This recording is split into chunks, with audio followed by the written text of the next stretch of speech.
In the vast and turbulent world where strength reigns supreme and destiny is forged through blood and will, legends are not born, they are carved. This is the tale that continues in recap. Martial God Asura Chapter 29. Chapter 30. When last we left our journey, the winds of conflict had already begun to stir. Chu Feng stood at the crossroads of power and peril, his hidden talents slowly awakening, yet shadowed by forces far greater than he could yet grasp. Allies remain uncertain, enemies lurk behind smiling faces, and the path ahead grows ever more treacherous. Now, as we step into chapters 29 and 30, the tension tightens like a drawn bowstring.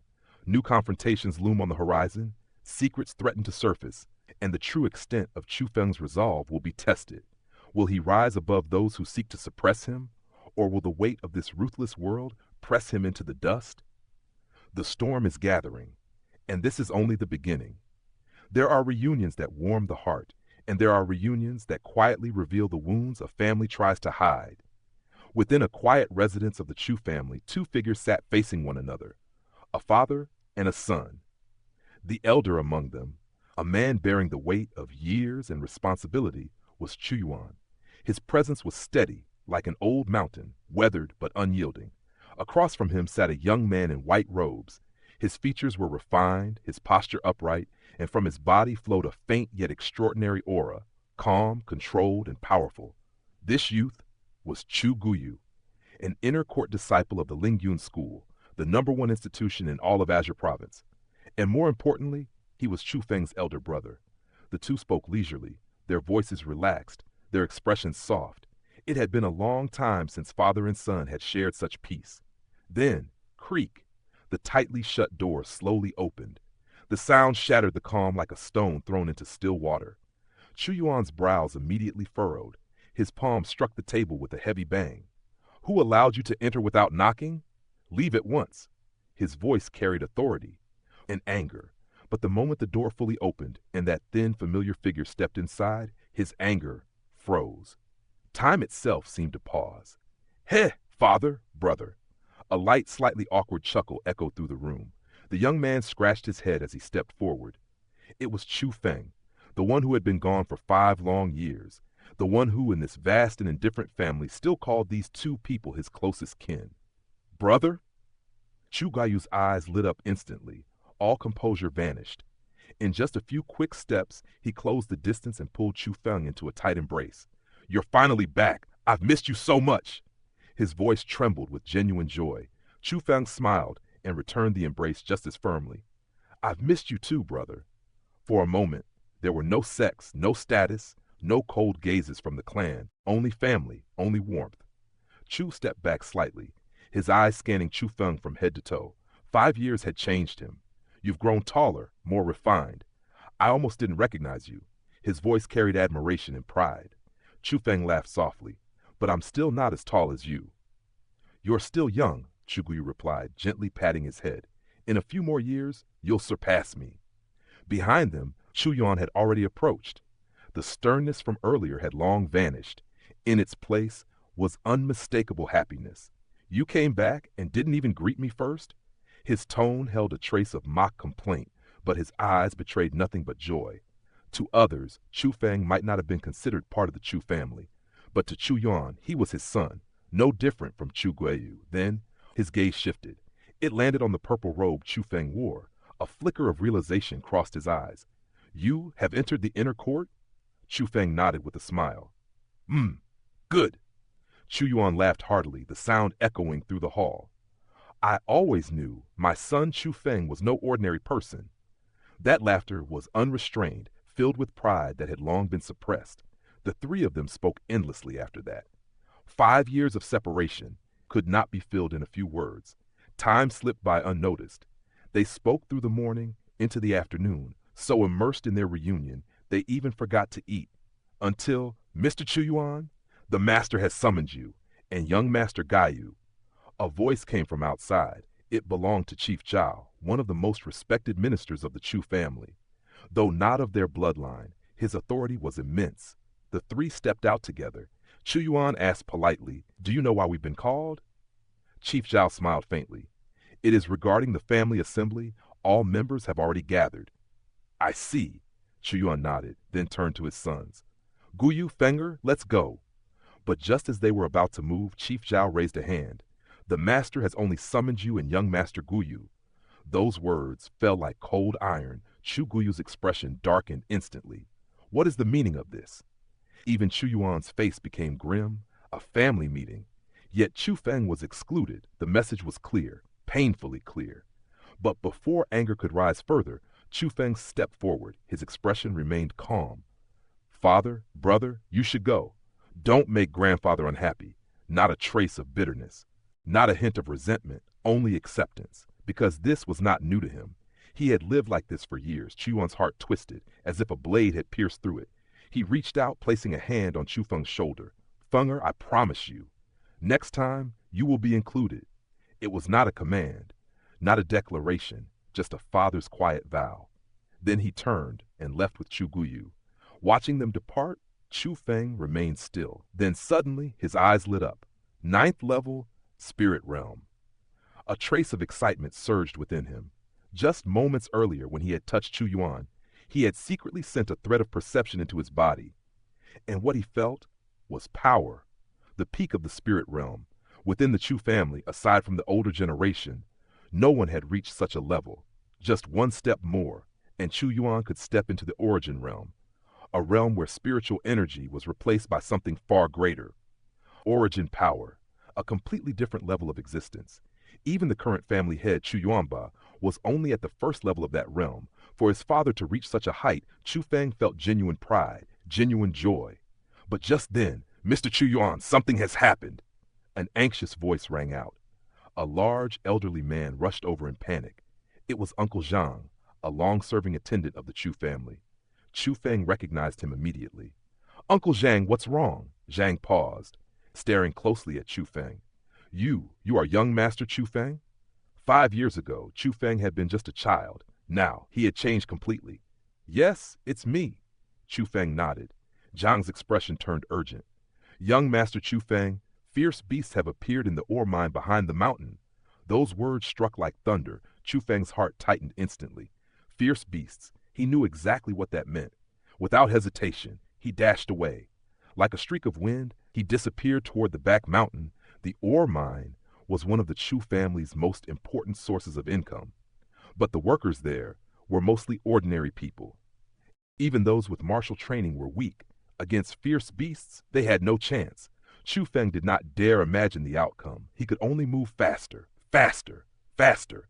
But the moment he vanished from sight, Uncle Zhang's expression changed. A faint, sinister smile crept onto his lips. Well done, Uncle Zhang. A voice came from behind. Chu Shun stepped forward, tossing him a handful of silver. Zhang accepted it with a grin. Just doing my duty. Then, lowering his voice, he asked, Young Master Chu Shun, those fierce beasts usually stay deep in the mountains. How did you lure them near the mines? Chu Shun smirked. That is my secret. Zhang shivered slightly. Those beasts, they're gathering in larger numbers, stronger too. I think we should go take a look. Chu Shun scoffed coldly. What's there to fear? At most, rank 3. Chu Feng trained at the Azure Dragon School for 5 years. If he can't even handle that, then he deserves to die. His tone was merciless, because this was his plan all along, to make Chu Feng suffer, to humiliate him, to break him. But Zhang hesitated. If something truly happens and Mr. Chu Yuan investigates, that won't end well. Chu Shun paused, then clicked his tongue. Fine, we'll go take a look. Not out of concern, but caution. Because if Chu Feng died, it would be trouble if the truth came out. The two hurried toward the back mountain, but before they even reached the mines, they stopped. Their steps froze, because ahead they saw something impossible. Chu Feng was walking toward them, calm, unharmed, and behind him a massive group of miners followed, their faces filled with relief, even admiration.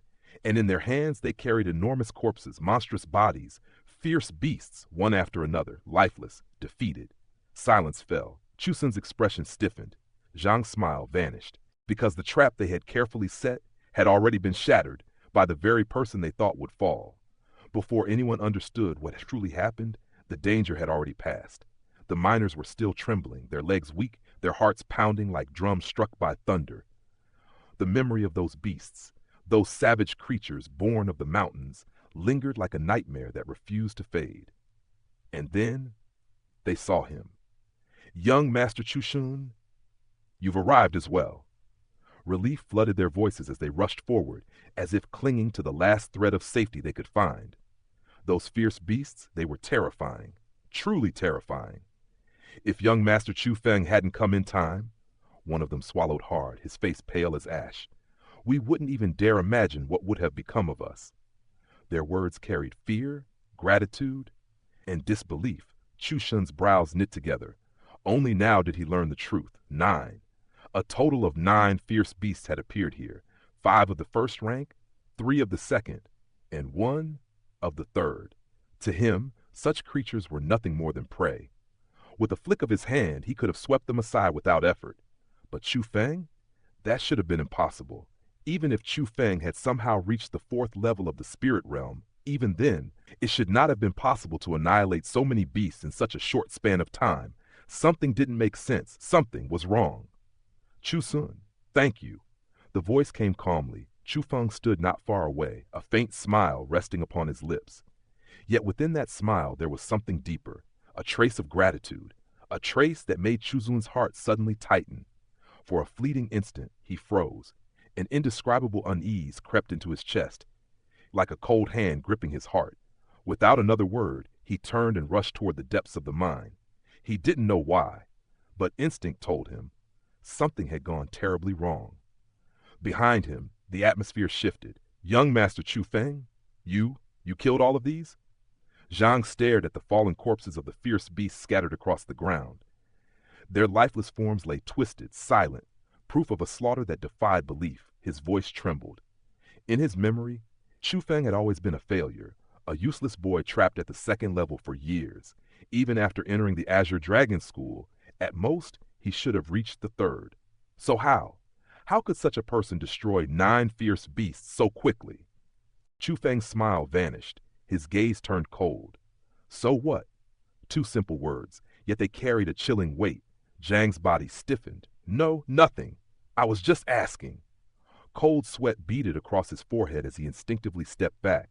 The pressure from Chu Feng's eyes, it was suffocating. Uncle Zhang, Chu Feng said slowly, his voice calm but edged with something sharp. You've served the Chu family for many years. Yet it seems the older you grow, the less you understand. Each word fell like a blade. There are things a servant should ask, and there are things a servant should never ask. There are things a servant should do, and there are things best left undone. Silence.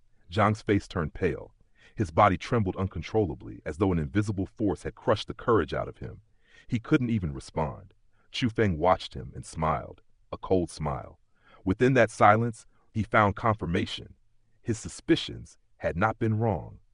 Young Master Chu Feng, what should we do with these fierce beasts? The miners gathered around him, their eyes filled with both reverence and anticipation.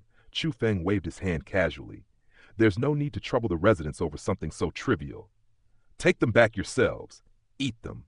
His tone was light, almost dismissive. Then, without waiting for a response, he turned and walked away.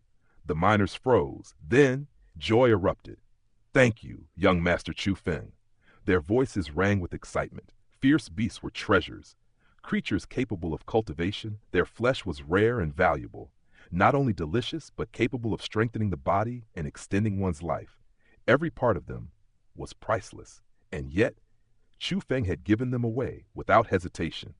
The image of him standing alone against the beasts, killing them barehanded, flashed through their minds. From that moment on, their respect for him deepened beyond words. Meanwhile, deep within the mountains, Chu Feng arrived at the place where everything had begun. He scanned the surroundings. No one. Only then did he move. With a leap, he ascended a towering tree. When he descended again, a wooden box had appeared in his hands.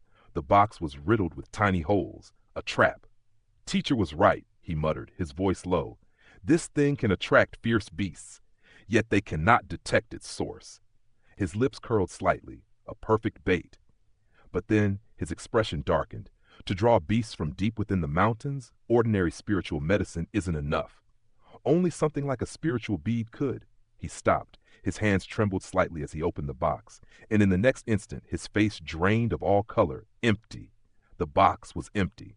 No, impossible. His knees gave out and he collapsed onto the ground. Where is it? The spiritual bead, that bead was no ordinary treasure. It had been purchased at a tremendous cost by his father, a treasure meant to aid in breaking through to the ninth level of the spirit realm. If his father learned that it had been lost because of him, the consequences would be unbearable. A chill ran through his spine. Then a memory surfaced.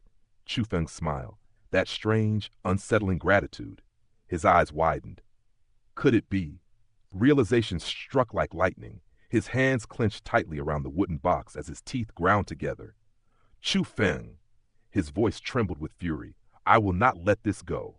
At that very moment, Chu Feng had already returned to his room. The door closed softly behind him. Silence enveloped the space. Then he reached into his robes and took out a bead shimmering with dense spiritual energy. A grin slowly spread across his face. Chu Shun, thank you. His voice was soft, mocking. You went through all that trouble, set up such an elaborate trap, and in the end, you simply handed this treasure to me, he chuckled, to help me break into the 6th level. You really are a generous elder brother. Chu Shun had made one fatal mistake. He had underestimated Chu Feng. The wooden box could confuse the senses of beasts, but it could not deceive. Spirit power. The moment Chu Feng arrived, he had already sensed the presence of the box, already realized this was no natural occurrence, it was a trap. And when he saw Chu Shun and Zhang's reactions afterward, everything became clear. They had plotted against him. Yet in the end, they had only harmed themselves. Without hesitation, Chu Feng swallowed the bead. Gulp. The moment it entered his body, the transformation began. An overwhelming surge of spiritual energy erupted within him. It expanded wildly, like a storm breaking loose. But before it could spread, it was devoured, drawn instantly into his Xianxia, and then a sound, faint yet terrifying, like a starving wolf gnawing at its prey. The 9 lightning beasts, they stirred, they devoured, they transformed. Within the depths of his Xianxia, a violent change unfolded. Then silence. Everything stilled, and in the next moment, power surged. A torrent of spiritual energy, several times stronger than before, burst forth and flooded every inch of his body. Chu Feng opened his eyes, a smile, filled with satisfaction. 6th level, spirit realm. At the age of 15, reaching this level was already the mark of a genius. But to leap from the 2nd level to the 6th in less than 2 months, there was only one word for that: monster. Time flowed like water, and soon the day arrived, the Chu family gathering. This was no ordinary meeting. It was a stage upon which the Chu family would display its strength to the world. The martial arena of Leaning Mountain Town was packed. Crowds gathered from all directions. The wealthy, the powerful, even forces from neighboring regions. Some came by invitation. Others came out of admiration. But all shared the same purpose: to witness the strength of the Chu family. And when the main members of the Chu family appeared, the atmosphere exploded. Look! That's the head of the Chu family, Chu Yuanba. All eyes turned. At the forefront stood an old man. His hair was white, yet his posture was like that of a tiger. His steps stirred the wind itself. Beneath his snow-white brows, sharp as blades, an invisible pressure radiated outward. It made hearts tremble. This man was Chu Yuanba, the master of the Chu family, the only one who had stepped into the origin realm. Behind him, those must be his 6 sons. They all carry extraordinary presence. I wonder, who will become the next family head? Why rush? I've heard that today he will announce his retirement and choose his successor. A ripple of excitement spread through the crowd. Today would not be ordinary. Today would decide the future of the Chu family, and no one wanted to miss it.